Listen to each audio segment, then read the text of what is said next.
Walls are closing in on the Democrats, and everyone's feeling it. CNN, MSNBC, and most especially the Democrat Party itself. Another domino has fallen. First, it was the stunning betrayal that has Democrat leadership scrambling behind closed doors, rewriting talking points, and searching for exit strategies. But then, what just happened literally hours ago just exposed the entire foundation of the Democrats' strategy as a house of cards imploding in real time. And everyone's admitting it. Democrats, the legacy media, it's all coming crashing down along with the inevitable demise of the Democrat Party itself. Hey gang, it's me, Dr. Steve, your Patriot Professor, enjoying yet another glorious day in the golden age that you made possible back on November the 5th. So if you want a front row seat on how you are changing the world in ways you never even imagined, make sure to smack that bell and subscribe button. Yesterday, we reported on a massive, scandalous betrayal of the Democrat Party by none other than the American Federation of Government Employees. They represent over 800,000 federal workers. They are rabid partisan Democrats. They openly endorse both Biden and cackles Kamala. But not this time. They blindsided the Democrats by coming out and publicly siding with Trump and the Republicans. AFG President Everett Kelly published a statement imploring Democrats to give in and pass a clean continuing resolution and end this shutdown immediately. No half measures, no gamesmanship. Pass the very clean CR that you've thus far refused to vote for and reopen this government now. It was beyond anything the Democrats could have predicted. One of the most loyal constituencies of the American left publicly demanding that Schumer and Jeffries surrender immediately. It was beyond astonishing. Well, gang, as of today, yet another domino has fallen. The American Bankers Association, representing 95% of U.S. banks, has issued a public statement with nearly identical language demanding that the Democrats pass a clean continuing resolution and reopen the government as of today. And again, the dominoes just continued to fall. America's credit unions followed suit. Then came the Independent Community Bankers of America, warning that the ongoing government shutdown threatens to harm economic growth in Main Street economies. And they are, like all the others, calling for the immediate passage of the very clean CR that the Democrats have been voting against. Now, you'll notice the pattern here. These aren't fringe groups. These aren't radically partisan extremist organizations. Well, I mean, obviously, the Federal Workers Union is a Democrat front. But that said, and they turned around and betrayed them to boot. But that said, the banks, the credit unions, these are establishment institutions that typically try to stay out of politics. But when they do get into politics, it's very interesting from a cultural vantage point. When they do get into politics, it's usually when they feel like the winds are blowing in a particular direction. This is why they all went woke over the last 4 years. That's where they thought the cultural winds were going to be blowing for the foreseeable future. Obviously, they were wrong. Obviously, they've all backtracked now that nobody wants to get Bud Lighted. So what's happening now that they've come out and entered into these culture wars, these partisan political issues right now? What does that suggest? All of these financial institutions feel that the winds are blowing in one clear singular direction, and it most certainly ain't in the direction of the Democrats. They are openly recognizing that the Democrats are on the losing side of this. They are losers, and they're not alone. The banks are not alone. The legacy media knew going into this that this was going to be an uphill battle for the Democrats. They were willing to carry their water, as they always do, for the first few weeks of the shutdown in the hopes of drawing an unforced error on the part of the Republicans. It didn't happen, and so here we are in week 5, In order to save face and maintain what little credibility they still have, the legacy media is being forced to call the Democrats to heel. Case in point, watch this astonishing exchange on CNN between Jake Tapper and Democrat Representative Melanie Stansbury. Should the Democratic senators from New Mexico, your home state, vote to open the government so that these SNAP funds are not at risk? Let me be clear. The administration is choosing to starve American children with money that they already have appropriated. I'm not applauding their tactics. By the White House. Well, this is a choice by the White House. This is also, Congresswoman, this is also a choice by Senate Democrats to not vote to open the government. Yes, it is. I understand why they're doing it. They're doing it because they want Medicaid funds restored. They're doing it because they want Obamacare premiums to be extended past the end of the year. I understand the reasoning. Sir, let me just be clear. The money for contingency plans is sitting there. That is why the states are suing. The White House is withholding funds from 2 to 3 weeks worth of SNAP funds. Food. Yeah. Yeah, well, it may not be a big deal to you, but let me tell you that for the grandparents, for grandparents that literally are feeding their children. My point is that it's a short-term solution. In those accounts. It's a short-term.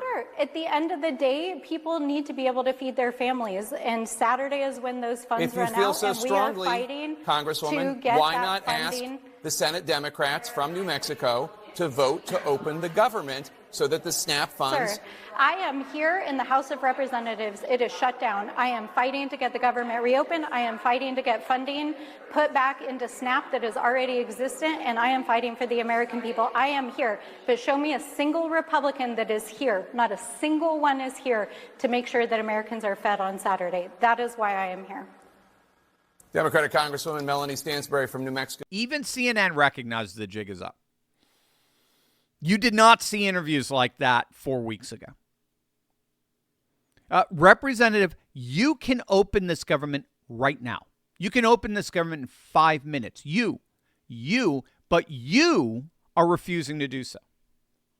You, the Democrats, are using Americans' pain as your leverage. You're exploiting that fact that for so many, the dream of a comfortable golden age has been shattered. And the numbers don't lie. Only 58% of Americans believe their hard-earned savings will last through their retirement years. Inflation, market volatility, global economic threats, they've turned retirement planning into a high-stakes game of economic survival.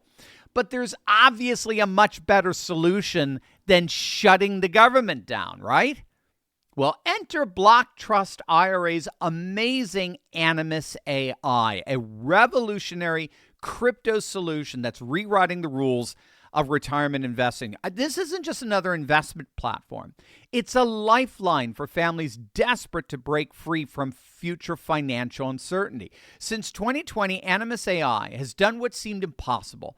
They have outperformed Bitcoin by over 250%. I mean, we're talking about a technology that works tirelessly, analyzing thousands of market data points to detect opportunities no human trader could ever spot. And for the first time ever, it's now available to all of us, to ordinary Americans. So whether you're a truck driver, a teacher, a small business owner, or retiree, it doesn't matter. This is your chance to take control. And the best part is that Block Trust IRA combines the tax advantages of an IRA with the growth potential of crypto and the risk management of AI-powered trading platform.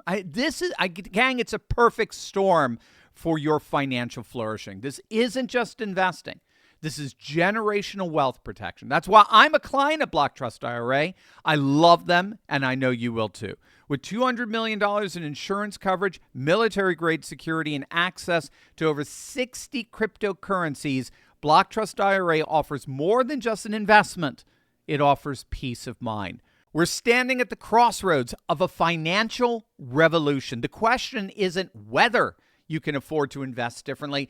It's whether you can afford not to. Don't just survive retirement, thrive through it. Go to TurleyTalksCrypto.com right now. That's TurleyTalksCrypto.com and book a consultation with their crypto AI experts. Your family's future is waiting, and it's time to take control. Now, President Trump is, in point of fact, playing a very strategic leadership role in all of this, while he himself has not communicated with Schumer or Jeffries since before the shutdown began, instead delegating day-to-day management to Speaker Johnson and Senate Majority Leader John Thune. Trump is ratcheting up the pressure on Democrats more and more every single day and on multiple levels. So it's not just the federal workers unions. It's not just the banks. It is just this ongoing pressure cooker that Trump has amassed against the Democrats. So first, he's maintaining an extremely impressive unified Republican front by refusing to negotiate until Democrats agree to reopen the government without conditions, right? So from the very beginning, Trump predicted that Democrats would ultimately suffer politically from this standoff. He knew that if passed as precedent, the party that is stubbornly holding out, making the demands, as we just saw with the Jake Tapper interview, that is the one that always ends up getting the blame. So Trump knew going into this that the Democrats were stepping on a rake here. They were only going to end up bludgeoning themselves in all of this. So his leadership has secured an extremely impressive unified front among Republicans. That's first. Second, the Trump administration is using the shutdown as an opportunity to reshape government operations. The administration has either paused or canceled tens of billions of dollars in federal funding, with the Department of Transportation in particular pausing $18 billion for New York City infrastructure projects, claiming they violated civil rights laws through DEI-based contracting. So Trump is hitting blue states hard in canceling or pausing all of these multi-billion-dollar projects. And so this is meant to hurt, right? We're talking billions upon billions of dollars that were supposed to be poured into these local blue economies, gone, wiped out because of the shutdown. And in D.C., Trump's Office of Management Budget has slashed an additional 4,000 federal jobs since the shutdown began. So Trump is using this shutdown as an opportunity to further reshape government operations. And then third, Trump's White House is aggressively and very successfully framing the shutdown as entirely, completely, and absolutely caused by Democrat demands for $1.5 trillion in new spending, particularly for health care benefits for illegal migrants. That is absolutely killing the Democrats politically, no matter how much they might want to try to squirm their way out of that, no matter how much they might protest. That's not true. That accusation, which is 100% true, that accusation has hamstrung the Democrats from the very beginning of this shutdown. They just were never able to get out of the gate, precisely because everyone knows, including their shrinking supporters and their growing detractors, everyone knows that the Democrats are 100% on board with giving illegal migrants every protection and benefit on the planet. Everyone knows that. There's no way they squirm out of this one. They have clearly lost the messaging wars, and it's being reflected in their polling. Here's data analyst Harry Enton on CNN. Starting with Republicans, how has the shutdown seemed to have affected their political standing? Yeah, you might think, given that the Republicans are in charge of both the House and the Senate, that a government shutdown might actually hurt the Republican brand. But in fact, it hasn't. If anything, it's been helped a little bit. Take a look here, the shift in net popularity versus pre-shutdown. When we're looking at the Republican Party overall, that brand actually up 2 points. That's within the margin of error, but clearly it hasn't dropped. Come over to this side of the screen. Look at the net approval ratings for Republicans in Congress. It's actually up 5 points since pre-shutdown. So what we're seeing here is the Republican brand in Congress has actually improved somewhat compared to where we were pre-shutdown, despite the fact that Republicans control. And that's the math that John Thune and Mike Johnson are looking at is, well, hey, why should we give, an electorally speaking, when our brand has actually improved a little bit? And the same goes for Trump. Trump's polls have actually gone up since the beginning of the shutdown. Again, that was from CNN. That was a report last week. Both Trump's approval and the GOP's approval have actually increased as a result of the shutdown. So what about the Dems? So how are they positioned right now? Yeah, so, I mean, look, the generic congressional ballot, which traditionally Democrats have done really well on, and if you look at this point back when Trump was president the first time around, Democrats are up 11 points. Look at where it is now. Democrats are ahead, but they're actually only up 3 points. This is, in fact, the worst position Democrats have been on in a generic ballot at this point in midterm when there was a Republican president in the last 20 years. And this is no different from pre-shutdown. So Republicans aren't losing on this metric either. They become more popular, and they're actually in a pretty good position for them historically when it comes to the generic congressional ballot. This is a concerning number for Democrats, are you saying, Congress? This is a concerning number for Democrats because it's considerably worse than they traditionally do in midterm elections when there's a Republican president. Harry Etten, thank you very much. Thank you, my friend. So bottom line, this is the asymmetrical standoff here. Republicans have improved their poll numbers during the shutdown, all the while the Democrats in the worst position they've been in 20 years. This coming from none other than CNN. And so the key here is that there is no political reason whatsoever for Republicans to cave. None. Zippo. Again, I've said this from the very beginning. You can go back to all of our videos 4 weeks ago. I've said from the very beginning that this is a completely asymmetrical shutdown, standoff, as it were. Generally, you have one side that's holding out for what it wants, and you have the other side that's holding out for what it wants. The reason there's a shutdown is because both sides, that's key, both sides are trying to maneuver to get what they want out of this. What makes this shutdown so different is that President Trump actually gets everything he wants in the shutdown. Trump gets all the power and the authority that he could ever dream of getting over D.C. as a direct result of this shutdown. And that's, of course, because in the event of a shutdown, the Constitution requires the management of government shift over to the executive branch, particularly the OMB, the Office of Management and Budget, which just so happens to be overseen by none other than Russell Vought, the chief architect of Project 2025, which is a blueprint to dismantle the administrative state. So Trump is getting absolutely everything he wants. That's why he's smiling every day, enjoying this. All the while, the Democrats get nothing. Not something, not a little bit. Nothing, because they're the ones who are holding out for what they want.